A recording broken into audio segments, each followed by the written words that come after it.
Good morning and happy Father's Day from the Namaste Center. It's a beautiful day. It's probably the most beautiful day we've had in a while around here. It looks blue skies and nice temperature, and we are blessed. We're blessed in for many reasons, but I feel especially blessed to be here with each and every one of you today. Well, as you may or may not know, I got to give you a little update on our RV trip adventure to Hot Springs, North Carolina. Who has been there before? A lot of you. Well, if you've never been there, it's certainly a place you want to go because it's beautiful. It's very rustic. It's not anything fancy, but it's very clean. The people who work there are amazing. They're so sweet, and massage therapists were great. The campground was right on the river. It was wonderful, and it was a great trip. One thing I didn't realize going there is I was expecting took my calendar and took some things to do work-wise, and then I get there and there is no phone, no internet, no TV, and I was like, okay, now what? Well, I was actually, it was a good thing, because we ended up, I read a fantastic book, which I'm going to talk about next week, so I won't go there right now, but we watched a lot of videos, healing videos, which was really good. Also watched Carol Burnett shows. I had those videos, and that was good for a lot of laughs. Oh my gosh, she is so funny. I really wish that there was somebody who could be like her today, because my gosh, that show is funny. And one thing I didn't realize, that show was pretty racy. I forgot about that. A lot of innuendos in that show, but really that was a good fun time. And of course we had the dogs, and that was always a good thing. But funny thing happened. We get there, and I don't know if any of you are RVers or not. Anyone in here RVers? Yeah, all right, yeah, there you go. Well, one of the parts of the job I don't like is dealing with the plumbing. That's just, it's a real shifty job, you know, it's not real fun. So I go out and I hook up and had a little, and I'm like, oh man, just like, what now? Well, you know, one thing about RV people, they're nice. And this poor guy next door, David, an angel, he sees me struggling and he waves to me, and I go, and I'm like, I said, I don't know what to do. I don't know what to do. So he comes over, and the poor guy, he pulls something out and then just, and I was like, oh, you poor guy. And he ended up being the sweetest guy. I mean, he was an angel, truly. So the whole, so he got us fixed up. We're ready to go, and it was great. So we did what we did, and we packing up on Friday. I went to do what you have to do before you leave, and I had another incident, and so this time I see David, and I'm like, David, he comes over, he goes, well, when you get that mess cleaned up, I'll help you. And not that I was expecting the poor guy to clean it up, I wasn't, but it took me 2 rolls of paper towels and a lot of hosing down, and you can only imagine. But we did have our angel, and the point I'm making is, the RV park, when we first got there, I think it was us and one other RV, that was it. And there were a few other campers around, so it wasn't very filled up. And here we are next to this fella who was more than happy to help. And you know, what it really reminded me of is, you know, living with my goal in life, which is just to place everything in God's hands, everything seems to work out. You know, the worst case scenario, I just said to Ellen, well, we may just have to drive back. I don't know what else to do. And so it's, but everything just worked out. Didn't stress, he was a great guy, and made a new friend. We exchanged phone numbers, and really just all good. So, you know, I share that as a message. It was a little bit not so fun at the time, but it's also a reminder that really if we stay in trust and in God's hands, that everything does work out. It really does. And we don't have to really worry about anything. And, you know, it's like, what is the worst really that can happen? Well, some people would say, well, that sounds pretty worse. But that sounds worse to me. But anyway, we had a great time besides, and it was wonderful. So, but I did say to a couple of people this morning, I said, I need a vacation from my vacation. Because it's, you know, camping is fun and it's relaxing, but, you know, you're working. You know, it's constant taking care of this, taking care of that, and then driving that rig down those mountain roads and, you know, in the rain. And so, you know, so if I leave again, you'll know why. No, just kidding. I feel great. So anyway, but here we are on Father's Day.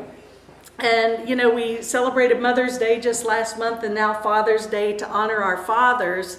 And, you know, it's a wonderful opportunity. I think when Mother's Day and Father's Day comes around, it's a great time for us to reflect on our fathers. And some of us have good memories, and some may not have such wonderful memories. But I think it's a time to really heal and reflect. And there's a quote that says, it doesn't matter who my father was, it only remembers who I remember he was. And, you know, it's up to us to make the choice of what we remember. And, you know, I'm a believer that every relationship is not by chance. Every sibling, every parent, every one of you all here with our interaction is not by chance. It's all in divine plan. Every relationship is an opportunity for forgiveness and healing and blessing and love. So sometimes those relationships that seem turbulent and challenging are our greatest blessings if we allow them to be so. I often go back to when I'm griping to my friend Pam, who you all know, she'll say, now what's the gift in this? And she's right. You know, we think that we have these reasons to complain, but really everything is divine. It is all good and it's all perfect. We just have to be willing to open ourselves up to that prism, that viewpoint of everything, because it is all God and it's all good. So, but I want to share a little bit. You know, my dad, some of you all have met him. He's still alive, thank you God. Both my parents are. He's 90 years old. He's still, you know, he's still meticulous. He dresses meticulously. He's very, you know, shaves every morning and combs his hair. And he uses a walker. He's not as spry as he used to be, but he gets out, goes to Bob Evans every day for lunch, still serves on 2 boards. The one is the bank that he worked with for 60-some years, and then also a foundation board in Huntington, West Virginia. And I have to laugh because, you know, my father's, he's a big teddy bear. And when I grew up, my friends were all really scared of him, especially the boys. I don't know why. He just had this presence, but he was always a pussycat. He was never mean or yelling at anybody. But for some reason, his presence just always scared people. But, you know, when we were kids, he was a person, and I think I got this from him, that just has to be doing something a lot. And so every day, you know, he would go to work at the bank and he'd come home, we'd have dinner. And school nights, we would either go to the YMCA to swim, and they had a little indoor golf range there, which I loved. They had, or we would go to the driving range, we'd play miniature golf, we'd go bowling, and it was just something we got to do, so it was really great. We got to play every night. I mean, it was wonderful. And then we went to get ice cream after, and so that was even better. But it was a good memory, and you know, I just thought that was the norm. I didn't know that all kids didn't grow up like that. And you know, my dad was he was a golfer, but not a very good one. And but he taught us all what he knew and how to play, and that was really, had I not had that experience, God knows where my life would have led, because I certainly wasn't a very good student in school. So golf really opened up a lot of doors for me. But of course, you know, he worked hard, he was a good provider. You know, always had to go to church on Sunday. There was no getting out of that. I mean, Sunday school and church at the Methodist church, always did that. And then one thing I remember is he would always come up before we went to bed and say prayers with us. And it's very interesting because I really feel like that those were things I didn't appreciate or took for granted. But, he'd say the same prayers, and it was really a wonderful experience. Now, on the other hand, I think I may have shared with you, my mother I am the perfect blend of both of my parents. I mean, first of all, people, when I go home, they say, Dorothy, is that you? I'm like, my mother's 85, for God's sake. I'm like, really? No. So I look like my mother, apparently. And so people think that. But so I had that experience. I went to church and did that whole bit with my dad and the prayers and everything. And then my mother is hanging out at the local city market, meeting with this guy named Catfish, who does these astrology readings with her every day. It was always Catfish, Catfish says this and Catfish says that. And then we had Ouija boards, we were like, and the little 8-ball. So here we are, we had that and that. So that's why I think I've been able to encompass like everything and accept it, because I see value in both of it. So I really did have a great spiritual upbringing, to say the least. But when I went to Florida, when I was living in Florida, I started going to a Unity church. My younger sister was a little worried about that. She was like, is this really Christian? And I don't know. And so she would sit there, and this woman, Lassie, who was the founding minister there, sweet angel woman, my sister would just hound this woman to no end, and Lassie would sit with her and just talk to her and answer her questions. And Molly would be like, Dad, I think it's okay, but I'm not, she seems for real, she seems nice, but I think it's okay. So then I said to my parents, I think I want to be a Unity minister. And my dad says, yeah. So I said, so he calls me back and he says, if you want, your mother and I would love to go out there to Unity Village with you for a week. If you'd like us to go, we'll pay for it. And I said, okay, so great. So I met them out there, and there was a retreat, and I have to say, nobody had a better time than my father.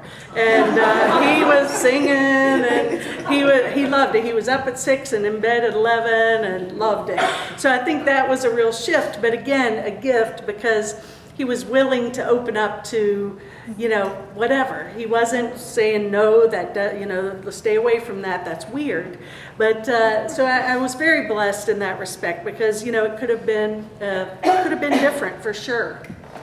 So I love this because A Course in Miracles talks about, really, we teach by demonstrating. Who we are speaks louder than any words that we can ever say. And this quote really touched me, because it says, my father didn't tell me how to live. He lived and let me watch him do it. And I think that's so important if we really want to be a role model for not only as a parent, but for each other. It's really how we live, not what we say. And sure, we're going to stumble, we're going to fall, we're going to make mistakes. And by no means he wasn't perfect, even though some of my friends say your dad's perfect. He wasn't quite perfect, but almost. But anyway, he definitely demonstrated many great attributes, as did my mother. And so I was blessed with that. But how we live, as I say, speaks louder than any words we can say. And you can feel it when someone's coming from their heart, when they're in integrity, and when they're choosing to do the right thing, choosing to honor and love and respect another person. So something for us all to consider. And in Proverbs, it says, the righteous man walks in his integrity, and his children are blessed after him. And I really believe that's the case, and it can go both ways. It's when we have that role model of, and I don't want to just limit this to our father, our birth father, but to each other and how we live our life.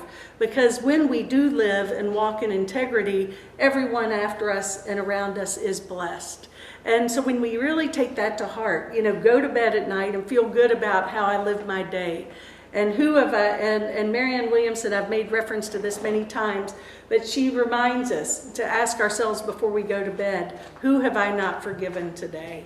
And that's so big, it's so huge. I mean, forgiveness is really what is up. I mean, that's what's up on planet Earth. It's everything I'm reading is about purification through forgiveness. And sure enough, this wonderful couple last night came in for the open mic, and they weren't a married couple, it was just a man and a woman. Both former Episcopalian priests, great people. And he has this whole forgiveness center down in Zirconia. No idea. I mean, it's huge. It's like a really big deal. Made a movie, all kinds of stuff. So I'm looking forward to learning more about what they offer down there as well, because forgiveness is really our only function here. And of course, you know, I pray that each and every one of you all have had a great experience, you know, with your father, but I know that not most, but some people didn't. And I just encourage, you know, everyone to take a look at that and say, how can I forgive? And how can I see the blessing in this? In all of our relationships, not that just with our parents. So one thing that I heard years ago, and then Jim Norris brought it up again, and I really see this to be the case. There was a fellow that spoke often at our center in Florida. He was a Monsignor, and he gave a talk about how we see our Father is really how our relationship with God is divine, is experienced. And so those of us that had the experience of a trusting, loving Father, and one who was a good provider and a good supporter, it's much easier to have a loving relationship with our Father in heaven. And so it's not to say that it's if we didn't have that experience that it's something that we can't attain, because we certainly can. But it's something to be grateful for and be mindful of. If you are a parent, to maybe consider, you know, what can I do to be better? How can I be a better role model to my family, my friends, my children? Because that is, you know, I had a great father image. And so that was easy for me. You know, I've always had this experience of a loving God. I never had any fear of God, fire and brimstone, none of that, thank God. Because I know a lot of people have. And but the good news is it's never too late to make another choice and to change it and to forgive it. Because I think we all come here with our issues, even if it's, if it could be with a parent, it could be with relationships, it could be with work, it could be with health issues, it could be with a lot of stuff. We all come bearing issues. I don't think anyone gets out of planet Earth without big lessons. Has anyone here been lesson free this lifetime? Just check it. I'm just making sure. So believe me, my lessons have not been in that department, but those of you that have known me for a while, you know I've come with my lessons. So I'm not up here to say that I haven't had them, and I still do, but it's getting better. And, you know, Billy Graham goes on to say, a good father is one of the most unsung, unpraised, unnoticed, and yet one of the most valuable assets in our society.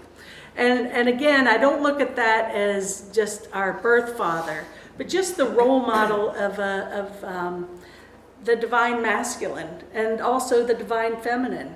And really, you know, when we take that seriously and the attributes that come with that, you know, what does it mean to be a father role? It's actually, to me, about integrating our masculine and our feminine roles into one and being able to be that figure of both. Because in truth, our spirit is neither masculine nor feminine. I think God is beyond gender. It's a spirit of love is really what it is. But it's up to us again to be willing to live by a role model, as a role model in teaching love the best we can in all we do. And Anne Frank, we know her story, of course, the Diaries of Anne Frank during the Holocaust. And this was an interesting quote I found that she said, "How true Daddy's words were when he said, all children must look after their own upbringing. Parents can only give good advice or put them on the right path, but the final forming of a person's character lies in their own hands." And I think that is so true. At a point that, you know, even if you had the most awful childhood, at some point, our upbringing is in our own hands, and we do have to say, okay, I accept responsibility for my life. I choose to forgive the past and move forward. One of the woman who ordained Ellen and I in ministry 20 years ago used to tell the story, because when you talk about forgiveness and people say, well, I can't do that because, and my dad was horrible or my mom was horrible, and she's like, whoa, that she wasn't, whoa, she said, get over it. She's a country woman, and she'd say, she said, if you didn't like your childhood, make up a new one. She said, just make one up. Make one up where you lived in a fairy tale and everything was wonderful, because the past is over and you might as well make it a good experience, a good memory. And at first I was like, what, that's insane. And, what am I learning here? But now I get it so clearly. It's about forgiving the past and just make it what we want, why not? So envision yourself, focus on the good stuff. All your past, except its beauty, is gone. And all that remains is a blessing if we choose to allow that. And, we're living in a society that, unfortunately, a lot of children grow up without a father figure. When I was in Florida, at our center, we used to do outreach in the inner cities to hundreds of kids. And very rarely did you see a father. It was usually a mother who was on drugs, and the grandmother had 15 kids living in her house. That was not an uncommon scenario. And this is just a quote that coincides with that. It's much easier to become a father than to be one. And, it's not to place judgment, because I can't go back and judge any of these situations, because based on those circumstances that these kids lived with and the parents came in with, I don't think I would have done any better or any different if I look at it. It's real easy to point the finger and say, oh, they're bad and they're just sucking up and blah, blah, blah. But really, if we put ourselves in their shoes, I don't know if any of us could really do any better, or most of us might not do any different. Just something to think about. But this one, it's a little Tiger Woods. He says, my dad has always taught me these words, care and share. Well, we know Tiger shared the love, and that was good. He shared the love, and so that was good. So he cared and shared the love. So I had to do it. What could I say? So anyway, but in all fairness to Tiger, because I'm a huge Tiger Woods fan, and he was always my example in the Zen Dolph seminars and lectures, and even because of his shortcomings or whatever, I do believe he's atoned and come back even stronger. And apparently, he and his former wife are getting along. He's a great father, and he made some mistakes. We all do. So I just thought that was a funny quote, care and share. So, and yes, he did.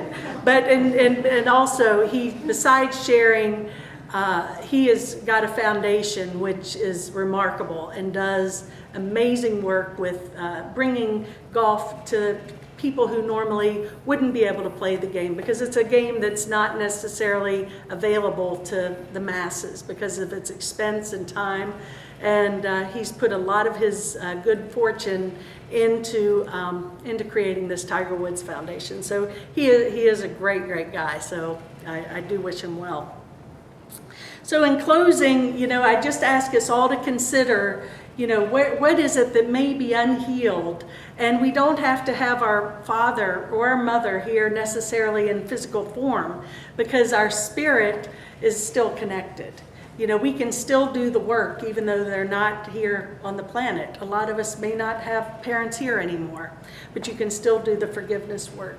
So maybe reflect today, take an opportunity to say, okay, where is it that I'm still holding a grievance or a judgment? And liberate yourself into the freedom of a loving experience with your Father.